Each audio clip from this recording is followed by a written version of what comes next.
everyone, this is Shannon for Waffle Flower Crafts. In today's video, we're going to do some no-line coloring with this gorgeous Bouquet Builder 3 stamp set. I have the Bouquet Builder 3 combo set here. The stamp set is right on front. I'm going to kind of turn it here so you can see a little bit better. Lots of beautiful florals in this set. I went ahead and stamped that main image in antique linen distress ink onto Bristol paper, an A2 panel Bristol paper. I have my palette, some brushes, and now I'm going to spray some water into my palette. My palette is actually just some leftover packaging that my scoreboard came in. I'm going to use Tombow Dual Brush Pens to do my coloring today. I often like to start with the marker direct to paper, so that's what I'm doing right now. I'm kind of going around the outline of this leaf and also coloring in about the upper third. The colors that I am using are on screen in the upper left corner so you can follow along. Once I got my color down on the paper, I'll take a damp brush and go over that ink and kind of stretch it and pull it down, bring that color down to the very tip of the leaf, and that will create a nice soft gradation on this leaf and kind of create the look of roundness. I'll repeat this process for all the leaves that kind of match this style of leaf. I will actually have 3 different groupings of greens for all the greenery in this bouquet. Now moving on to the second part of this set of greenery, I have a darker green here. I'm just going over at the very top of the leaf and again stretching that out. I'll also take this darker green and add it to some of the stems as well. I just like to create a little gradation here and there so it's a little bit more interesting, and I always try to soften a little bit with my slightly damp brush, and I'll repeat this process for all the remaining leaves in this family. Now I'm moving on to this big kind of rose image. I'm starting with the pink here at the very base of the petals, and I did it on the two of the roses, and I'm now taking my damp brush again and kind of blending that color out to at least the halfway point on each one of these petals. Now I'm going to move on to a darker shade. I actually colored this ink down onto my palette a little bit. You can see it over there on the right, and I am just picking it up with my brush here. My brush again is just slightly damp, just very little water. I don't think I can emphasize that enough. You just need a small amount of water to get that ink moving, and plus this Bristol paper is not like watercolor paper and it can't hold up to a lot of water, so just be very mindful and conscientious of your water usage or water amount in your brush.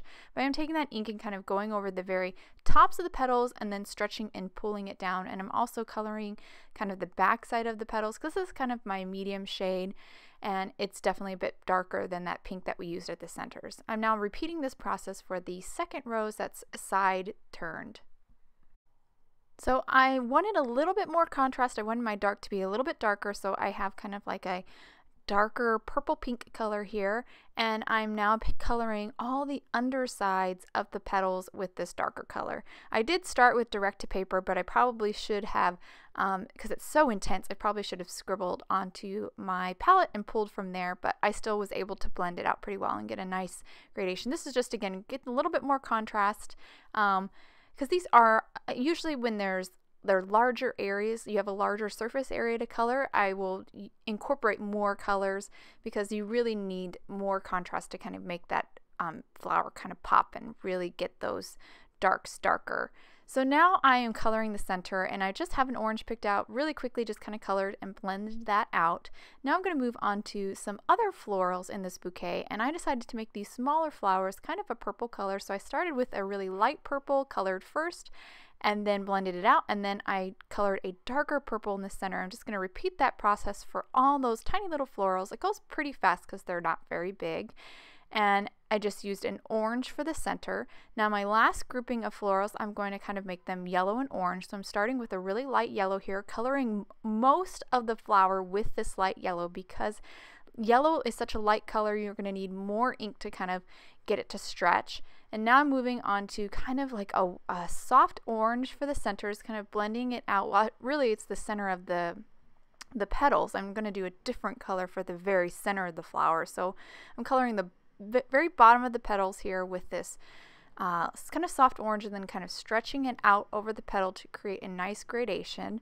I'm sure you guys are starting to notice that I do like to use lots of different colors on the flowers. I just think it makes it look a little bit more interesting. I'm touching up this one flower here again because it's not quite as dark as I'd like, and now I'm moving on to my center color. This is kind of like a really pretty corally red, and again, just to make it kind of that center pop a little bit more, which makes the petals kind of pop a little bit more too. Just again, more of that contrast, just a little bit of that really corally red right in the center and kind of softening it with my damp brush.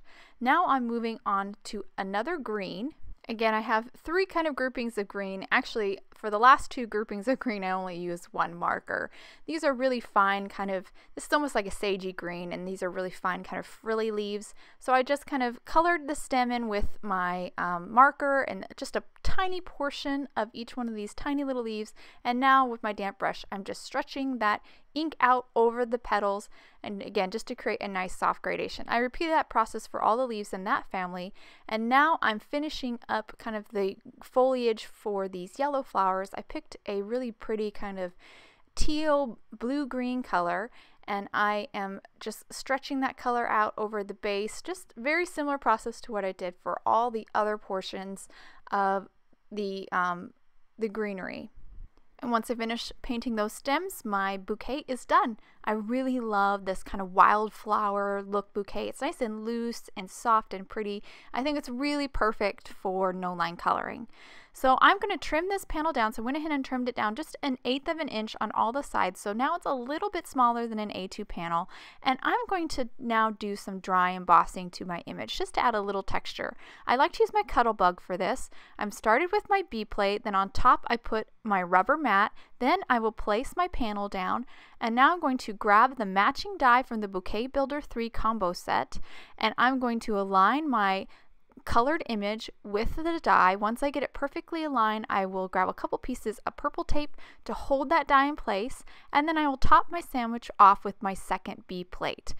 And then underneath my bottom B plate, I put 2 pieces of paper shim because I've learned with my Cuttlebug that I like that little bit of paper shim because it makes my impression a little bit deeper on my dry embossing. You'll just have to learn your die cutting machine and what kind of look you like. But here you can see I've got a beautiful dry embossed image. It has some great texture, kind of even makes those flowers pop a little bit more. So I went ahead and adhered my panel onto an A2 top folding card base made from 110-pound white cardstock. I also stamped and white heat embossed the sentiment from the Bouquet Builder 3 stamp set onto some black cardstock, trimmed it down to create these 2 little sentiment strips, and now I'm adhering them to the front of my card with some foam tape just to add a little bit more dimension. I really love the scripty font of these sentiment. It really goes nicely with the really thin lines in the bouquet.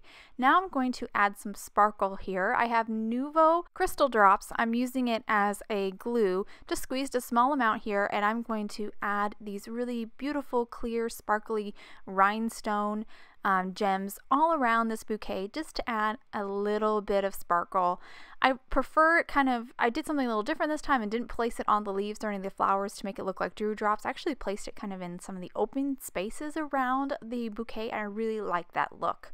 And once I put my last crystal down, my card is complete. I'll hold up the camera here so you can get a good look at those crystals and that no line coloring. I had so much fun no line coloring this bouquet, and I went with some really traditional colors, but I would love to try this image again with some less traditional colors. I think it would be really fun and pretty to see it a little different.